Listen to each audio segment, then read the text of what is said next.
Hola, buenas. Hoy os traigo al canal la prueba en carretera del Volkswagen ID.3.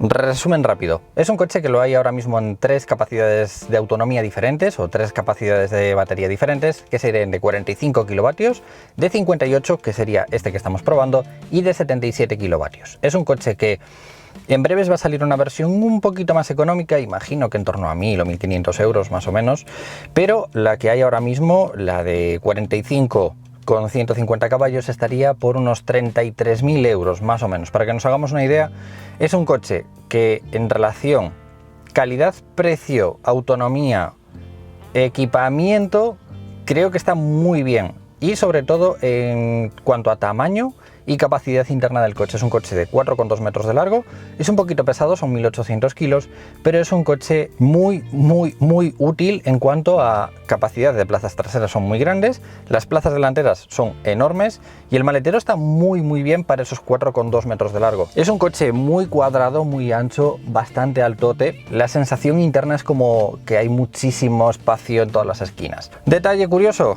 como el cristal está tan adelante, es tan furgoneta o es tan familiar este coche, no me daba la GoPro para poneros en el cuadro, pero bueno, espero que por lo menos lo podáis ver desde la cámara de atrás. Total, para ver la velocidad y poco más. En la pantalla os voy a poner el consumo instantáneo, que ahora mismo está en 0,3 porque están los ventiladores un poquito funcionando, y el consumo medio que me está haciendo a mí es de 14,6 kilovatios cada 100 kilómetros hora. Es un coche que tiene un consumo más o menos normal para el día a día, comparándolo con el resto de coches eléctricos.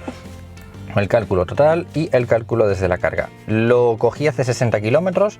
Hace 60 kilómetros me marcaba en el cuadro 330 kilómetros de autonomía. A pesar de que este coche sobrepasa los 400 kilómetros de autonomía en WLTP, estaba cargado solo hasta el 80%. Así que debe de estar en torno a los 400 y algo kilómetros de autonomía reales. He andado 60 kilómetros y ahora mismo me marca 300 kilómetros de autonomía en el cuadro. Así que yo creo que podríamos llegar sin mucha dificultad a los 400 kilómetros de autonomía andando por ciudad. Vamos a movernos y hablar un poquito de las sensaciones del coche. Para encenderlo simplemente pisamos el freno y se enciende automáticamente si detecta que tenemos la llave en el coche. Yo ahora mismo la tengo en el bolsillo. El mando para movernos sería hacia arriba, ponemos D o B. D sería conducción sin retención, es decir, sin que frene automáticamente para recargar las baterías, y B sería conducción con retención. Solo hay un nivel de retención, no hay más niveles como en otros coches, ¿no? Y luego marcha atrás, se nos activa la cámara de visión trasera, los sensores de aparcamiento, que los sensores de aparcamiento ya vienen de serie, así que bueno, está bien porque la visibilidad trasera no es la mejor del mundo. El cristal del maletero es muy estrechito. Entonces se agradece la cámara de visión trasera, yo creo que se lo añadiría. Y ahora vamos a hablar de en qué invertiría yo el dinero, ¿no? Porque sí que es cierto que lo hay con dos niveles de potencia diferentes en las dos versiones, en la de 45 y en la de 58 lo hay con 125 o 150 caballos o con 140 y 200 caballos, más o menos, para que os hagáis una idea. Yo antes de poner la versión de 200 caballos me quedo con la de 145 y esa diferencia de precio, que son unos 1500 euros, la añadiría a lo mejor en un paquete de opcionales como puede ser la cámara de visión trasera, porque este coche, a pesar de que no sé si deciros que viene bien equipado o no, porque es un coche que realmente tiene equipamientos que están muy bien, como luces delanteras en LED o sensores de aparcamiento delanteros y traseros, o también tiene Android Auto y Apple CarPlay, ¿no? Que esas tres cosillas ya equipan bastante bien el coche en general. Entonces, es cierto que me falta, por ejemplo, la cámara de visión trasera de serie, que bueno, habría estado bien tenerla por el tema de la visibilidad. Entonces, si yo fuera a comprarme este coche ahora mismo, le añadiría eso, le añadiría mínimo el paquete de opcionales, a lo mejor la cámara de visión trasera. Pero oye, a modo personal.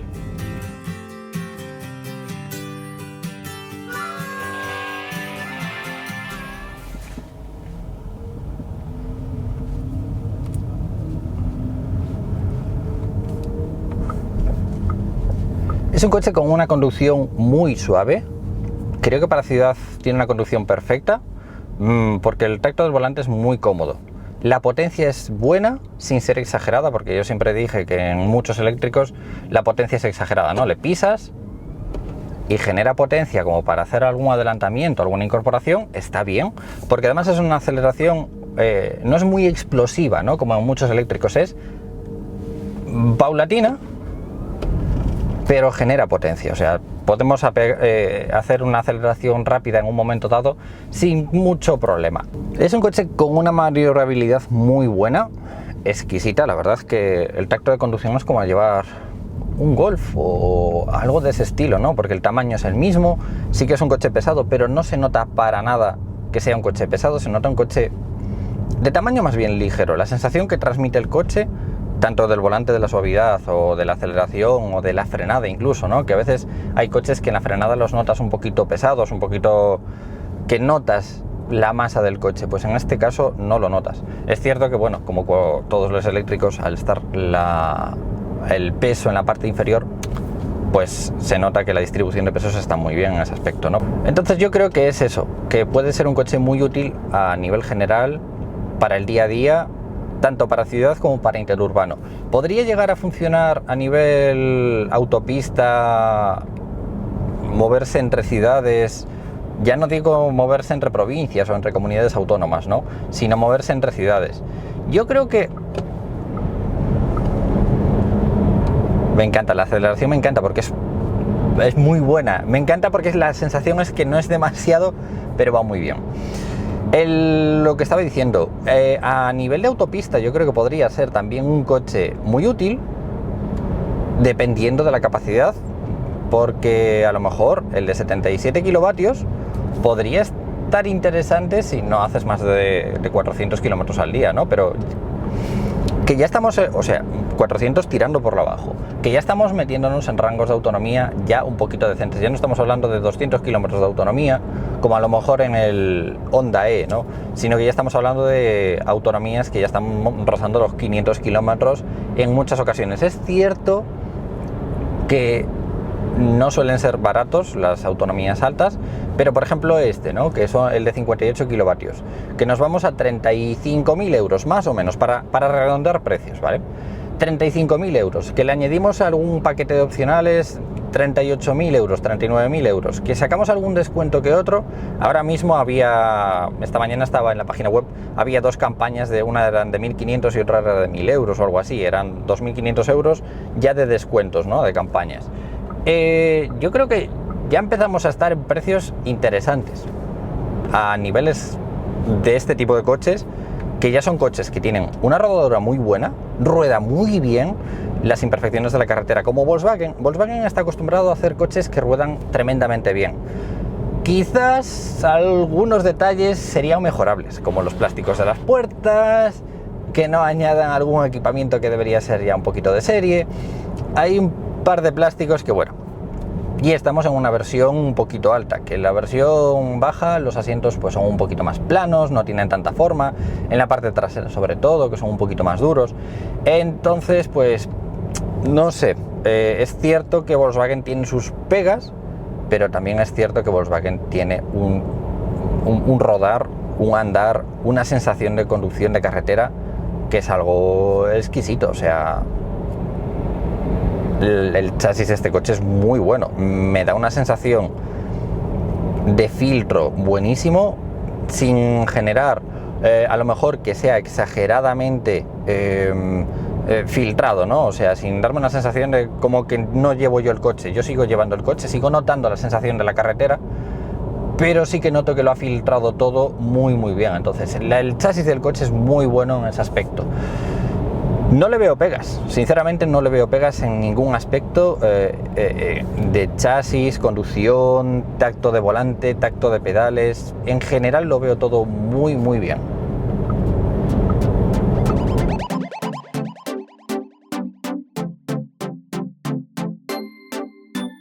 Otra cosa buena que tiene es el control de velocidad adaptativo, ya de serie. Y es un control de velocidad adaptativo que a mí me encanta.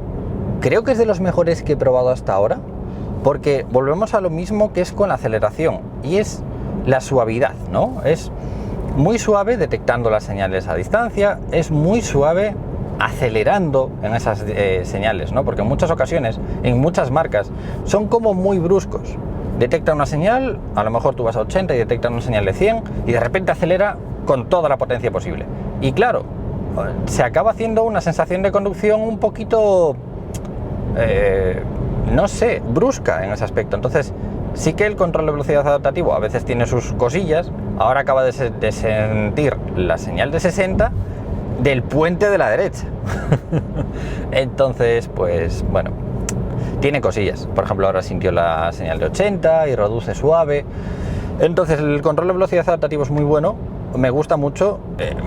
Agradezco un montón que lo hayan añadido de serie, porque me parece que la gente que se va acostumbrando a los controles de velocidad adaptativos, me parece que es un extra o un opcional que debería ser un poco obligatorio en todos los coches, porque bueno, sería mucho más segura la conducción con estos coches en general, para los que nos gustan los gadgets, no a lo mejor para muchas personas que no saben utilizarlos, ¿no?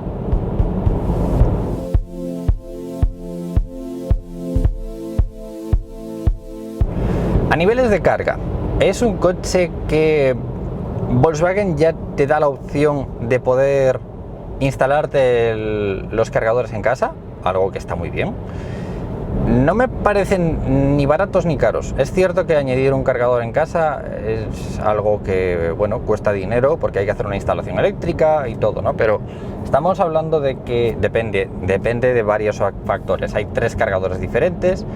Estamos hablando de unos 2.000 euros de instalación. Esto hay que sumarle, cuando tú vas a comprar un coche eléctrico, no solo comprar el coche eléctrico, ¿no? Sino que la primera vez que te compras un coche eléctrico también pensar en instalar el cargador en casa. Es cierto que hay marcas de, por ejemplo, Wallbox, que te venden el cargador en 700 euros, 800 euros, y hablas con tu electricista, por favor, hacer las instalaciones bien, porque si no luego arden las cosas, así que hacerlas con cuidado. Pero estamos hablando de que una instalación en casa suele andar entre 1.500 y 2.000 euros. Puede ser menos, puede ser más, depende de la dificultad, depende de cómo hay que pasar el cable. Si vives o si tienes el parking en un -3 de un edificio, pues igual es más porque tienes que pasar el cable a través de más paredes, ¿no? Pero más o menos, para que os hagáis una idea, pues eso, sobre 2.000 euros una instalación de un cargador. Hablando de instalaciones de cargadores y de cargar el coche en casa y de cargarlo en la calle, yo siempre dije que yo no recomiendo a nadie nunca jamás comprar un coche eléctrico si no tienes enchufe en casa, si no puedes poner un enchufe en casa. Y hace unos días leía un artículo de Kilómetro 77 en el que hicieron lo de un tramo y cargar el coche en un cargador de estos que hay por la calle. Y fue como cargarlo, les costó como 45 o 50 euros, que si lo convertían a lo que consumiría un coche en base a los kilómetros que habían rodado, les había consumido como un 11 litros o algo así, como si fuera un coche de 11 litros en gasolina. En casa, para que os hagáis una idea, si tú cargas un coche como este, estamos hablando de que el coche te consume a lo mejor 2 euros cada 100 kilómetros, 2 euros, 2 euros y medio, dependiendo de la tarifa, dependiendo de cuándo lo cargues, dependiendo de muchos factores. Pues estamos hablando de eso, ¿no? De unos 2 euros, 2 euros y medio de consumo en electricidad, que creo que está muy bien si lo comparamos con a lo mejor que cualquier coche de combustión cada 100 kilómetros te estará consumiendo unos 10 euros de combustible, más o menos. Los gasolina un poquito más, los diésel un poquito menos, pero más o menos eso. Entonces, el ahorro de combustible al cabo del año es bastante. Sí que es cierto que el desembolso principal, el primario, es muy grande, pero luego a la larga lo acabas ahorrando.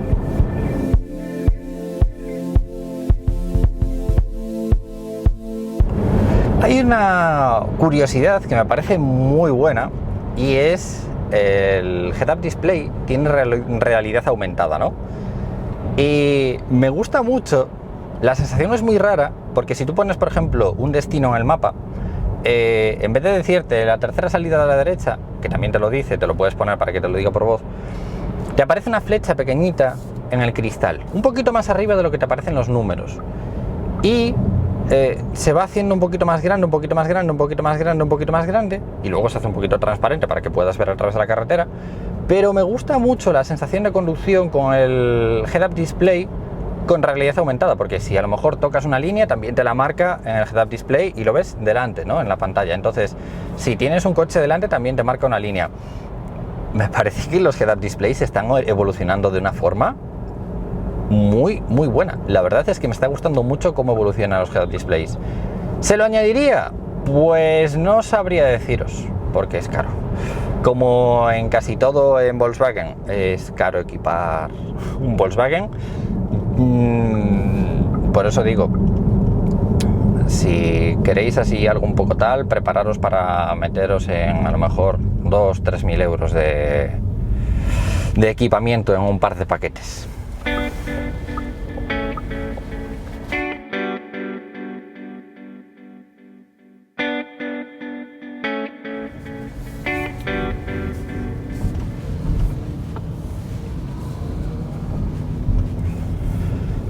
Y a día de hoy podría ser una de las opciones más interesantes en coches eléctricos por varias razones. Primero, la autonomía.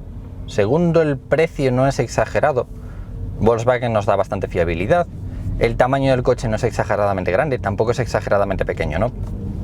El Mi es un coche muy bueno, es un coche económico, es un coche con una autonomía que quizás para el día a día en una ciudad pequeñita podría servir perfectamente.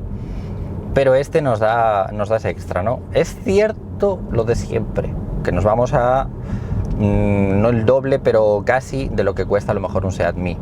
Pero esto es como en todo.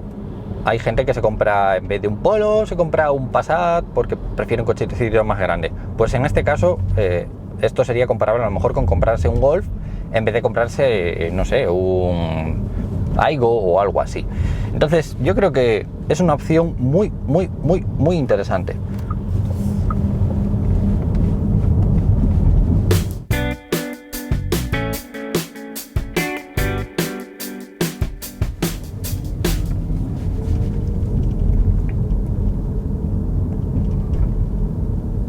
Así que en resumen, no le encuentro mayores pegas que a lo mejor un plástico que otro. El precio, pero como en todos los coches a día de hoy, decirme un coche que sea económico a día de hoy, porque la verdad es que en ninguna marca, en ningún coche es económico a día de hoy comparado con lo que era hace 3 o 4 años. Y está muy interesante la batalla que se nos presenta por delante de los eléctricos, porque bueno, empieza a sacar cosas interesantes, con autonomías interesantes y equipamientos, que bueno, ya estamos acostumbrados a lo que es equipamientos, pero ni tan mal. Y es un coche que tiene un volante que gira, para mi gusto, demasiadas vueltas. Gira demasiado, pero es muy suave la conducción del coche y ya os digo, para el día a día, muy bien. Muy bien. Y el consumo que me está haciendo, que me hizo ahora, fijaros, ahora me hizo un 15,7 en estos 46 kilómetros, en estos 20 kilómetros que hicimos ahora, ¿no? De trayecto. El total de estos 132 kilómetros es de 15 kilovatios hora cada 100 kilómetros. Creo que es un consumo muy bueno, porque para que os hagáis una idea, el Honda E anda en un 13-14. Es cierto que el Honda E es un coche que consume bastante. El Mi, que andaba en un 12 más o menos. Un Tesla Model 3 anda en un 16 más o menos. Entonces los consumos en general están bien. Es cierto que a mí lo de las llantas que sean en 19 pulgadas o en 20 pulgadas me parece demasiado. Quizás si le pusiera una 17 consumiría menos, pero la verdad es que es un coche con un paso de rueda muy grande y si le pones una rueda con un tamaño más pequeño tendrías que poner un neumático más ancho, entonces perderías un poquito de conducción, ¿no? Sí que tendrías a lo mejor una conducción más suave, pero no sé hasta qué punto, entonces cosas de los ingenieros. Y ya veis, el consumo está muy bien en general. Recalco lo de siempre, no compréis un eléctrico si no tenéis un enchufe en casa o si no tenéis la posibilidad de tenerlo. Así que bueno, ha estado muy bien. La verdad que me ha gustado mucho, más de lo que os imagináis, porque yo después de leer las pruebas que leí o después de ver los vídeos que vi sobre el ID3, venía como muy desganado, venía en plan de, joder, pues lo pintan feo, lo pintan mal, no sé, no me acaba de convencer. Para nada, para nada, para nada, para nada. O sea, la verdad es que esto le falla, pero en general es un muy buen coche. Chicos, como siempre os digo, si le dais a me gusta, comentáis o compartís, os lo voy a agradecer mucho y nos vemos en próximos vídeos. ¡Un saludo!